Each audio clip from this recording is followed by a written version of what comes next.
देश में कोई भविष्य है। भाजपा ही देश और प्रदेश का वर्तमान है और भाजपा ही देश प्रदेश का भविष्य है। भारतीय जनता पार्टी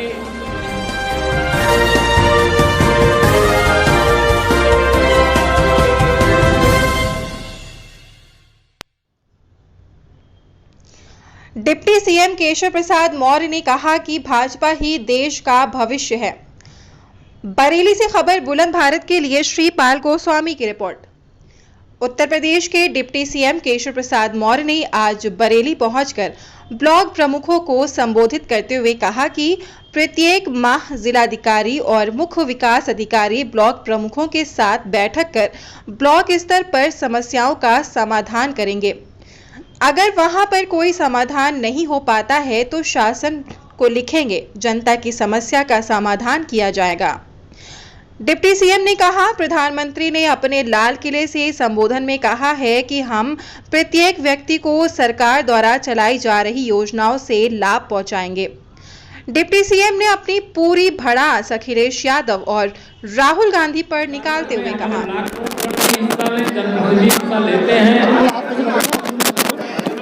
इसके लिए भी आह्वान किया गया। प्रत्येक महीने सभी ब्लॉक और वीडियो जिलाधिकारी और मुख्य विकास अधिकारी की अध्यक्षता में जिले में बैठेंगे और हर महीने ब्लॉक स्तर पर सभी ग्राम प्रधान, क्षेत्र पंचायत सदस्य, सभी ग्राम पंचायत और ग्राम विकास अधिकारी ब्लॉक प्रमुख की अध्यक्षता में ब्लॉक में बैठेंगे। अगर वहाँ कोई समस्या आती है तो उसका वो समाधान अपने स्तर से करें, नहीं कर सकते जिले में बताएं, जिले में नहीं हो सकता शासन को संदर्भित करें।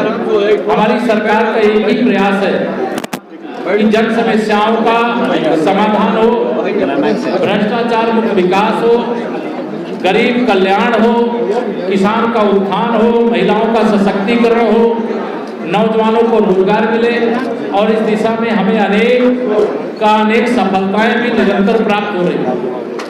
विकास का एक नया कीर्तिमान स्थापित हो रहा है। देश में माननीय प्रधानमंत्री श्री नरेंद्र मोदी जी ने अभी लाल किले से अपने संबोधन में स्पष्ट कहा है कि हम देश में 2 करोड़ दीदियों को लखपति बनाने का काम करेंगे। आज भी यहाँ हमारी समूह की कुछ दीदियां बहुत अच्छे काम आमदनी बढ़ाने के लिए जो भी आवश्यक है वो किया जाएगा। समूह अच्छी अपनी गतिविधियों का संचालन कर रहा है, इसे और कितना अच्छा किया जा सकता है इसके लिए भी निर्देश दिया गया है। प्रदेश के अंदर जो हमारे ब्लॉक प्रमुखगण हैं उनकी तमाम कई अपेक्षाएं थी, उनको मैंने सुना है। जो यहाँ से हो सकता है उसके लिए निर्देशित किया है। जिले की सूचना अधिकारी आपको और डिटेल नोट बना करके देने का काम करेंगे।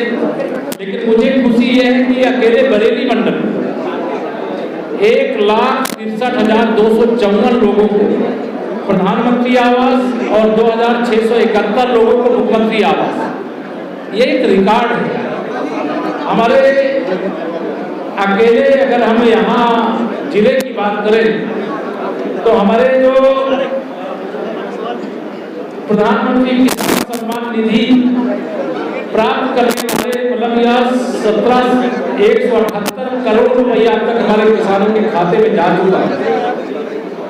उज्ज्वला योजना में हमारे लगभग 10 लाख कनेक्शन धारक हैं। इस प्रकार से जो शहरी आवास योजना है उसमें भी लगभग 80,000 लाभार्थी। आयुष्मान भारत के अंतर्गत लोगों के कार्ड तो बन ही रहे हैं, लगभग 22,15,841 लोग उसका प्राप्त कर रहे हैं। ऐसे ही लगभग 12,000 से अधिक की संख्या में मुख्यमंत्री सामूहिक विवाह योजना के अंतर्गत इसका काम किया है। कोई सवाल करे उससे पहले ये बता दूं, हिंदुस्तान मोदीमय है।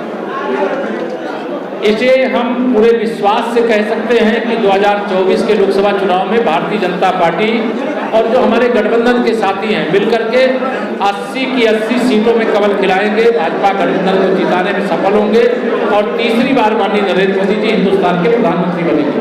विपक्ष कहीं नहीं है, दूर दूर तक नहीं है, न सपा बसपा कांग्रेस का कोई अता पता है और न इनका प्रदेश में और न देश में कोई भविष्य है। भाजपा ही देश और प्रदेश का वर्तमान है और भाजपा ही देश प्रदेश का भविष्य है।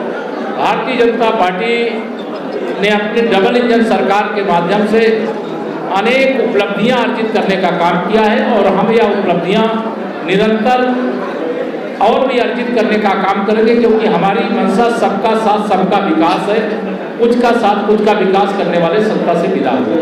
मेरी ओर से क्या कहना, कोई एक दो सवाल पूछ लीजिए, मैं ये भी काम अखिलेश यादव ने आरोप लगाया है कि आप लोगों ने भारत छोड़ो अभियान, जो भारत छोड़ो आंदोलन था उसका विरोध किया था, इसलिए आज उस बात को छुपाने के लिए आप लोग हर घर तिरंगा अभियान चला रहे हैं। नहीं, श्री अखिलेश यादव जी भारत छोड़ो आंदोलन के समय वो झंडा लेकर के तिरंगा अगुवाई कर रहे थे। अभी उनको कभी भारत माता की जय बोले किसी मंच से वो, ये तो भारतीय जनता पार्टी की विचारधारा की ताकत है कि आज ये सारे विरोधी जो कभी मंदिर नहीं जाते थे आज मंदिर जाने के लिए मजबूर होते हैं, जो कभी भारत के इस राष्ट्रीय ध्वज तिरंगे को लहराने का काम नहीं करते थे आज लहराना पड़ रहा है। और यह तिरंगा देश के उस हिस्से में आज लहरा रहा है जहां संगीनों के साए में कभी तिरंगा फहराने की अनुमति लेनी पड़ती थी। उस जम्मू कश्मीर में धारा 370 हटने के बाद हर घर में तिरंगा लहरा रहा है। श्री अखिलेश यादव जी सत्ता के बिना बेचैन है, उनका कोई राजनीतिक भविष्य नहीं बचा है। सपा समाजवादी पार्टी है, उसकी साइकिल पंचर है। राहुल गांधी ने ट्वीट किया है कि इंडिया बढ़ेगा और भारत जुड़ेगा। देखिए, श्री राहुल गांधी जी के बारे में आप भी जानते हो और जितने पत्रकार मित्रों मैं जानता हूँ, आपको अगर कहा जाए कि आप बताइए 2024 में किसको प्रधानमंत्री के रूप में देखना चाहते हैं, तो आप पत्रकारों नहीं कहोगे, लेकिन आप कमल की बटन दबा करके माननीय नरेंद्र मोदी जी को ही भारत का प्रधानमंत्री बनाने का काम करोगे। इसलिए श्री राहुल गांधी जी के इस प्रकार के ट्वीट देखते रहिए, मनोरंजन करते रहिए। विपक्ष कह रहा है कि 2024 में बीजेपी का जो सफाया हो जाएगा, विपक्ष एकजुट होकर बीजेपी की सफाई की बात ये बहुत अभी 2019 में भी एकजुट हो गए थे सपा बसपा कांग्रेस लोग उत्तर प्रदेश में, तब भी हम 64 सांसद और 51 करोड़ के साथ मोदी जी के नेतृत्व में दूसरी बार सरकार बनाए थे। अभी इनके बयान सुनते रहिए, 2014 से और 2022 तक श्री अखिलेश यादव जी ने कितने बयान दिए ये देख लीजिए। अगर उनके बयान में से 10% भी सफलता मिली हो तो कुछ मानिए हमारे बयान, हमारे नेताओं के बयान जो भी है वो 100% सफलता वाले हैं। हम 80 सीट जीतने का दावा कर रहे हैं, तो 80 सीट जनता के आशीर्वाद से, अपने कार्यकर्ताओं के परिश्रम से 2024 में जीतेंगे और माननीय नरेंद्र मोदी जी 2019 से भी बड़े बहुमत से देश के प्रधानमंत्री के रूप में